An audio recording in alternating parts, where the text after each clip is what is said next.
Their codes were broken. Our trap was set. I stood on the flight deck of the USS Enterprise that morning of June 4th, 1942, watching our dauntless dive bombers warming up for launch, their engines roaring like angry lions preparing to strike. The Pacific Ocean stretched endlessly before us, painted gold by the rising sun, deceptively peaceful for what was about to become the graveyard of the Imperial Japanese Navy's proudest carriers. Somewhere out there, 200 miles northwest of Midway Island, Admiral Nagumo's 4 carriers, Akagi, Kaga, Soryu, and Hiryu, the same ships that had devastated Pearl Harbor just 6 months earlier, were steaming confidently toward their target, their decks loaded with aircraft, their crews preparing for what they believed would be another easy victory. What they didn't know was that we had been reading their messages for weeks, knew exactly where they would be, and were about to spring the most devastating ambush in naval history. My name was Norman Jack Dusty Kleiss, Lieutenant Junior Grade, and I was a dive bomber pilot with Scouting Squadron 6 aboard the Enterprise. Born in Coffeyville, Kansas, in 1916, I had graduated from the Naval Academy in 1938. I had earned my wings in April 1941 and had been flying combat missions since the Marshall Islands raids. By June 1942, I thought I understood carrier warfare, but nothing had prepared me for what we were about to witness, the complete destruction of Japan's carrier force in minutes that would change the entire course of the Pacific War. The ready room aboard Enterprise was thick with cigarette smoke at 0400 hours on June 4th. Lieutenant Commander Clarence Wade McClusky, Jr., our air group commander, stood at the front with his pointer. McClusky was a 1926 Naval Academy graduate who had taken command of the air group just 2 months earlier. "Gentlemen," McClusky began, "the Japanese carrier force has been located approximately 200 miles northwest of Midway." He tapped the map. 4 carriers, Akagi, Admiral Nagumo's flagship, Kaga, Soryu, and Hiryu, accompanied by 2 battleships, 2 heavy cruisers, and 11 destroyers. These weren't just any carriers. These were the heart of the Kido Butai, the mobile strike force. Akagi and Kaga were Pearl Harbor veterans, massive ships that could launch over 60 aircraft each.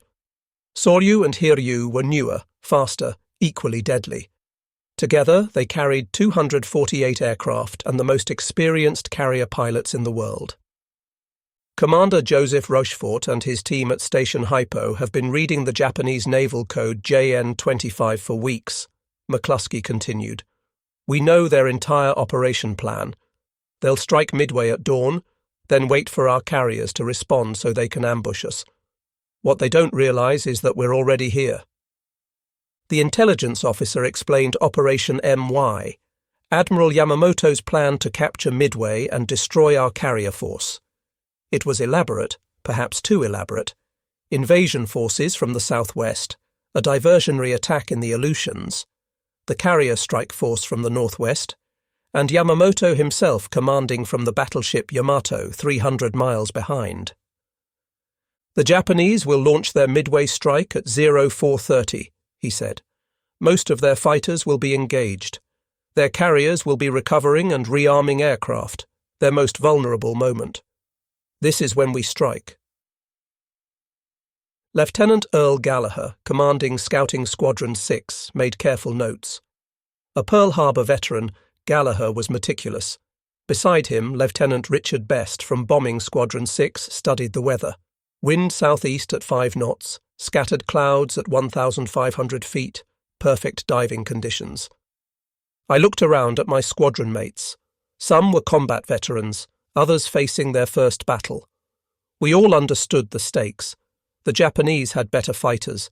The Zero could outmaneuver anything we had. They had more experienced pilots, and we would be operating at extreme fuel range, 175 miles out and back with minimal reserve. "Torpedo 8 from Hornet will go in first," McClusky added. "The dive bombers follow. We launch at 0700. By 0600, the Enterprise flight deck was controlled chaos. Deck crews in coloured jerseys performed their specialised tasks: red shirts loading bombs, purple shirts fueling aircraft, brown shirts checking mechanical systems. I walked toward my aircraft, SBD Bureau number 6039. My rear gunner, John Snowden, was already checking his twin .30 caliber machine guns. Snowden was from Illinois, a quiet man who had saved my life before by spotting incoming zeros. "Morning, Snowden," I said, climbing up. "Morning, Mr. Kleiss. Going to be hot today?" I ran through my pre-flight inspection: control surfaces, bomb rack, fuel load. We had 230 gallons in the main tank, plus two 58-gallon wing tanks. With careful management, about 4.5 hours of flight time. The SBD Dauntless wasn't the fastest, 255 miles per hour top speed. But it was incredibly stable in a dive and tough as nails. It could absorb punishment that would destroy other aircraft.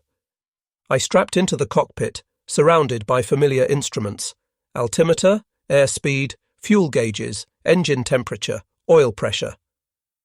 At 0645, "Pilots, start engines," came over the loudspeaker.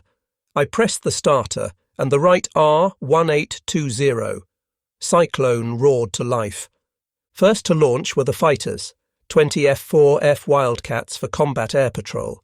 Next went the torpedo bombers, 14 TBD Devastators from Torpedo Squadron 6 under Lieutenant Commander Eugene Lindsay. I watched them lumber down the deck with their Mark 13 torpedoes, barely clearing the deck edge. They looked vulnerable. Finally, our turn. Scouting 6 under Gallagher with 18 planes, bombing 6 under Best with 15 planes. I was number 2 in the 3rd Division. McClusky would lead us all. The launch was always dangerous. Enterprise turned into wind, increased to 30 knots. The flight deck officer whirled his flag, full power. The flag dropped. I released brakes and surged forward. The island flashed by. Deck edge approached. At 65 knots, I eased back and felt the wheels leave. For a moment, the heavily loaded bomber hung. Then the wings bit air and we climbed. "Good takeoff, Mr. Kleiss," Snowden said. "Thanks. Keep your eyes peeled." It took an hour for the strike force to form up. By 0806, we had 33 dive bombers from Enterprise climbing to 19,000 feet. The planned rendezvous with Hornet's group never happened. McClusky decided to proceed alone rather than waste fuel. We flew northwest at 19,000 feet in radio silence. I constantly checked instruments and bomb sight. At this altitude, I would have perhaps 10 seconds to line up and release. No second chance. At 0920, we reached the intercept point. Nothing. Empty ocean. My fuel gauge showed over half consumed. Quick calculation, maybe 30 minutes to find them before turning back or ditching. Radio silence was oppressive, everyone doing the same calculations. Then, at 0955, McClusky waggled his wings. Looking down, I saw a white wake, a lone destroyer racing northeast. McClusky turned to follow, betting it was heading toward the main fleet. For 20 agonizing minutes we followed that wake, fuel dropping toward empty. Then at 10:20 we saw them. The Japanese fleet appeared below like toys on blue carpet. 4 carriers in 2 groups surrounded by escorts. Aircraft on decks, white wakes showing manoeuvring. Incredibly, no Zero fighters at our altitude. All down low, finishing off torpedo squadrons. "This is McClusky. Scouting 6, take the left carrier. Bombing 6, the right." But in confusion, both squadrons began diving on Kaga. I pushed forward and nosed into my dive. Acceleration was brutal, pressing me back. The altimeter unwound. 18,000, 15,000, 12,000 feet. The carrier grew in my bomb sight. I could see aircraft on deck, crew running, anti-aircraft guns swivelling. Black flak puffs burst around us, but I held steady. At 10,000 feet, I saw individual planes on Kaga's deck being refueled and rearmed, hoses snaking, bombs on carts. Perfect timing, their most vulnerable moment. Gallagher released first. His bomb struck near Kaga's island. Fire erupted, bodies blown into air. At 2,500 feet, I pressed release and pulled back hard. 9 Gs crushed me into my seat, vision tunneling. The Dauntless groaned, wings flexing, then levelling out just above water, racing away. "Direct hit!" Snowden shouted. "Forward elevator!" Banking left, I saw my bomb had struck perfectly. Kaga's forward deck erupted in flames. Gallagher hit aft, others striking home. Within seconds, 4 direct hits, and Kaga was engulfed stem to stern. Simultaneously, Dick Best pulled out early, realising the error. He and 2 wingmen headed for Akagi. Best put his 1,000-pound bomb through Akagi's deck amidships. It penetrated to the hangar and exploded among armed aircraft. Akagi became an inferno. At exactly 10:22, Yorktown's dive bombers arrived and attacked Soryu. 3 1,000-pound bombs within 30 seconds. The carrier exploded, a fire pillar reaching 1,000 feet. 3 carriers mortally wounded in minutes. Pulling away, the scene below was hellish. Kaga was a floating volcano, explosions rippling through her. Her forward elevator, tons of steel, was blown completely off, spinning through air before crashing into ocean hundreds of yards away. Akagi burned bow to stern, deck buckling from heat. Tiny figures, crew, jumped into burning oil-covered water. Soryu listed heavily, hull ripped by explosions. She rolled over, hull glistening, before slipping beneath waves. 20 minutes from operational to submarine tomb, over 700 men down with her. But we missed Hiryu, operating 10 miles north, hidden by rain squall. She was launching counterstrikes against our carriers. "Zeros! 3 o'clock high!" Snowden's guns chattered as 2 fighters dove on us. I pushed forward, using our superior diving speed. Tracers whipped past. Snowden's guns went silent. "Snowden! You okay?" "Hit, but okay. Got one." A Zero trailed smoke, spinning oceanward. But more coming. I stayed low, jinking constantly. Fuel gauge bouncing empty. The flight back was a nightmare. Fuel gauge showing empty, but usually a few gallons remained. Unusable fuel, accessible if flying carefully. I leaned mixture until engine ran rough, risking fouled plugs for more minutes. Around me, Dauntlesses struggled. Some trailing smoke, others running dry. Radio channels filled with desperate calls. Engine cutting out, going in. Ditching, mark position. Enterprise, multiple aircraft emergency fuel.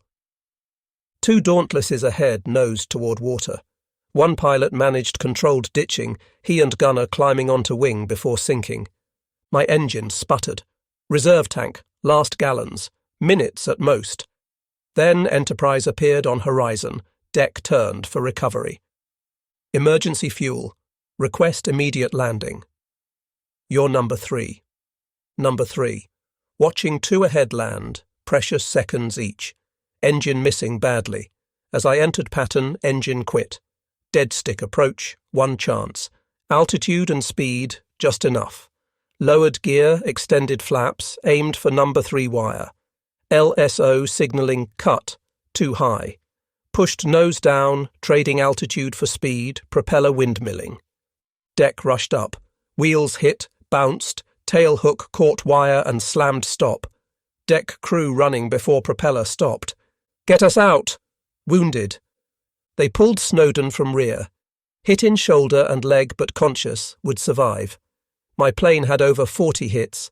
How she held together, I'll never know. The ready room was sombre despite victory. Of 14 torpedo bombers from our Torpedo 6, only 4 returned. 10 crews gone. Hornet's news worse. Torpedo 8 completely wiped out. 15 aircraft down. 29 of 30 men killed. Only George Gay survived, floating as he watched us dive. John Waldron had led them straight in, his last transmission. "We will go in. We won't turn back. Good luck." No torpedoes hit, but their sacrifice pulled Japanese fighters low, leaving carriers exposed. McClusky entered, shoulder bandaged from 20mm shell. We got 3. Kaga, Akagi, Soryu finished. Hiryu, still operational, has hit Yorktown. Intelligence provided details. Yorktown hit by 3 bombs at noon, 2 torpedoes at 14:30. Listing badly, abandoned. But her sacrifice bought time to locate Hiryu. Japanese casualties approximately 2,500 so far, the officer said. Each carrier had 1,200 to 1,500 crew plus airmen. Few rescued. Each number a human being, someone's son, husband, father. Died in fire and water thousands of miles from home for Empire's ambition. That afternoon, we launched again. 24 dive bombers found Hiryu at 1700, put 4 bombs into her. She burned through night before scuttling.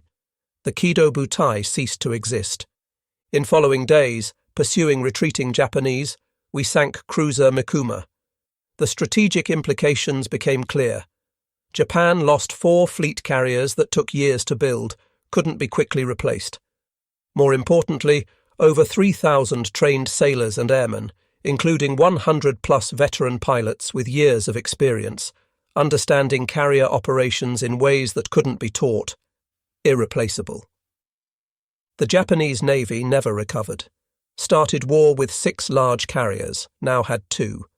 Would build new ones, but never again have trained pilots to make them effective. Institutional knowledge of best carrier divisions died that June 4th. For Americans, Midway proved intelligence could overcome numerical disadvantage. Rochefort's codebreakers gave us enemy's plan, allowing maximum advantage positioning. Without that, we'd have been reacting, arriving late, fighting their terms.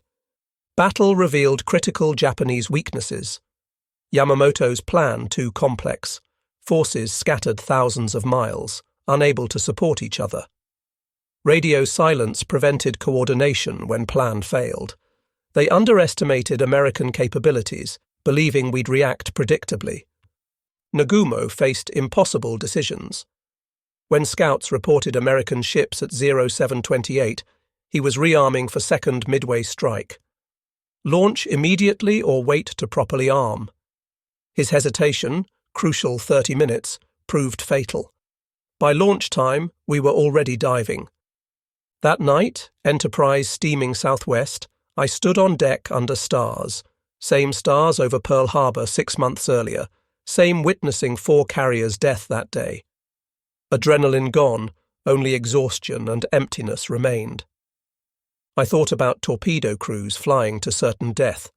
Waldron's men knew their TBD devastators were obsolete death traps against Zeros, but they went, holding course while being shot to pieces. Their duty. George Gay watched friends die one by one, Waldron's plane exploding, devastators cartwheeling into ocean flames. Then 30 hours floating in shark waters, hiding under seat cushion from Japanese ships before PBY rescue. Survivor's guilt would last his lifetime. I thought about Japanese sailors I'd helped kill. Diving on carriers, you see men on deck, running, manning guns, pushing burning aircraft overside, not faceless enemies, young men like us fighting for their country. Some Kaga and Akagi pilots had flown since China 1937, had families, dreams ending in fire that June morning. Ocean littered with bodies. Destroyers rescued some, but thousands died, burned by oil, shark attacks, drowning. War is never clean, simple, glorious. It's young men dying far from home. Historians call Midway the Pacific War's turning point. In one day, naval power balance shifted decisively. Japan went from carrier superiority to parity, then, as American shipyards accelerated, to increasing inferiority. Real victory was in combat power, equipment, training, experience, morale combination making forces effective. Japan lost a generation of experienced pilots at Midway and Guadalcanal's attrition. These couldn't be replaced. Japan's program producing perhaps 100 carrier pilots yearly couldn't match American programs soon producing thousands. Admiral Nimitz later said battle won by intelligence officers breaking codes, damage control getting Yorktown ready in 72 hours when everyone said 3 months, and pilots pressing attacks against overwhelming odds, each element crucial. American victory also industrial triumph. While fighting Midway, new Essex-class carriers under construction, ships dwarfing anything Japan could build. America would build 24 Essex-class. Japan struggled completing 6 new carriers, mostly conversions, none equal to American ships. Japan started with 6 large carriers and world's best naval aviators. After Midway, 2 operational carriers, core pilots lost. Added new carriers but never trained pilots to make effective. Carefully crafted force terrorizing Pacific 6 months effectively died at Midway. I survived the war, flying 85 combat missions. Credited with hitting 3 ships at Midway, carriers Kaga and Hiryu, cruiser Mikuma. Received Navy Cross, retired as captain 1962 after Korean service. Lived to 100, passing 2016 among last Midway dive bomber pilots. McClusky recovered, retired Rear Admiral 1956. Never sought recognition for following that destroyer. Decision changing history. Son Phil said, "Quiet guy, not big talker." Died 1976, pivotal role largely forgotten. George Gay became TWA pilot post-war. Spent decades speaking about squadron's sacrifice. Wrote Sole Survivor, appeared at Navy events. Died 1994, ashes scattered where squadron went down, rejoining men he'd seen die 52 years earlier. Dick Best, who sunk Akagi with 1 perfect bomb, medically retired after Midway. Breathed caustic soda from defective oxygen, permanently damaging lungs. Never flew again but lived until 2001, often called Man Who Won Midway. Japanese carriers rest on Pacific bottom exceeding 17,000 feet depth. Recently located, Kaga found 2019 sitting upright, hull intact but deck destroyed. Akagi nearby, showing massive fire damage. War graves, tombs of thousands. Admiral Nagumo survived but never recovered. Relegated to shore commands, then Saipan defense. Committed suicide July 1944 as Americans overran island. Chief of Staff Kusaka survived, wrote extensively, accepting responsibility while defending Nagumo's impossible decisions. Captain Fuchida, Pearl Harbor attack leader aboard Akagi, wounded but survived. Both ankles broken by explosion but escaped. Post-war became Christian missionary promoting Japan-America reconciliation. Often said at Midway, Japan lost war in 5 minutes. Yamamoto killed April 1943 when P-38s, using decoded messages, shot down his plane over Bougainville. After Midway knew Japan couldn't win, reportedly telling staff, "I have killed many young men today." Midway Atoll designated National Memorial 2000. Runway where Marines faced impossible odds, now wildlife sanctuary. Where bombs fell, albatrosses nest peacefully. Norman Kleiss's account reminds us that we weren't heroes, just young men doing necessary jobs. Real heroes were torpedo crews knowing they'd die but going anyway. Codebreakers working secretly. Mechanics keeping planes flying. Damage control saving ships. Corpsmen saving lives impossibly. Midway proved wars aren't won by best equipment or most experienced warriors. Won by those who adapt, seize opportunities, sustain losses and continue. Japanese had better pilots, planes, experience, but we had broken codes, radar, damage control they lacked, industrial might replacing losses tenfold. Most importantly, leaders understanding calculated risks necessary. Nimitz risked entire carrier force on potentially wrong intelligence. McClusky risked fuel exhaustion finding Japanese. Best risked everything attacking different carrier with 2 wingmen. Waldron led squadron to death knowing mission required it. Battle lasted 2 days but changed everything. Before Midway, Japan advancing everywhere, unstoppable. After, never won another offensive battle. War continued 3 terrible years, costing hundreds of thousands more lives. But outcome decided those June 4th minutes when dive bombers caught Japan's carriers with armed aircraft on deck.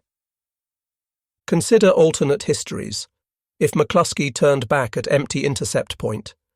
If Japanese launched 30 minutes earlier. If torpedoes worked and Torpedo 8 sunk carriers. Small decisions, chance moments, individual choices determining nations' fates. But history deals in what was. Clear June, 1942.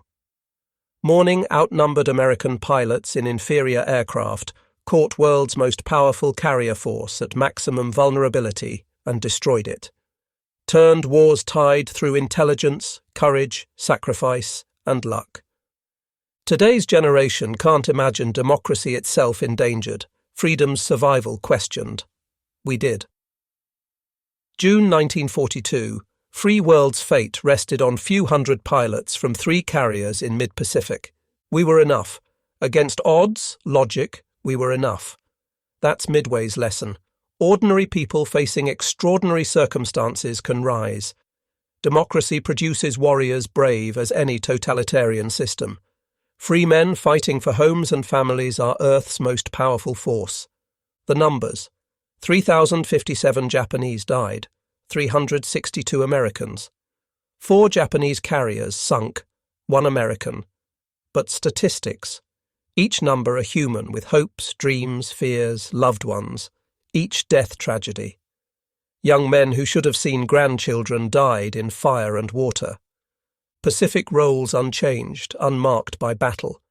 Coordinates where carriers sank just ocean patches. But we remember. Must remember. Long as free people exist, must remember Midway and its men. They saved the world in devastating minutes. 4 carriers, Imperial Navy's pride, reduced to burning hulks in breakfast's time.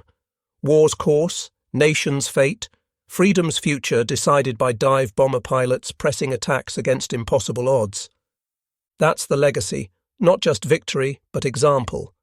When tyranny threatens, free people rise.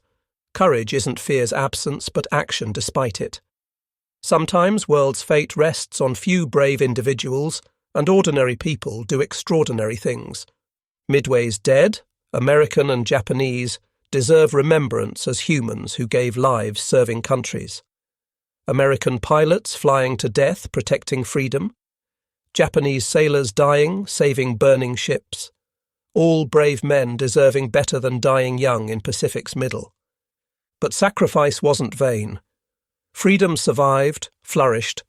Pacific once battlefield, now peaceful, travelled by merchants, not warships. Japan and America, bitter enemies, now close allies. War seeming endless over 75 years. Soon none remain who can say, I was there. Saw Kaga explode, watched Akagi burn, dove through flak to hit target. But story endures, must endure.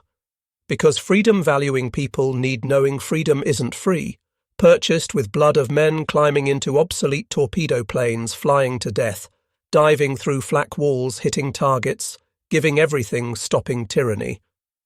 That's what Midway did. Stopped tyranny, saved freedom, changed history. In world-altering minutes on clear June 1942 morning, when world's fate balanced and American pilots tipped scales toward freedom,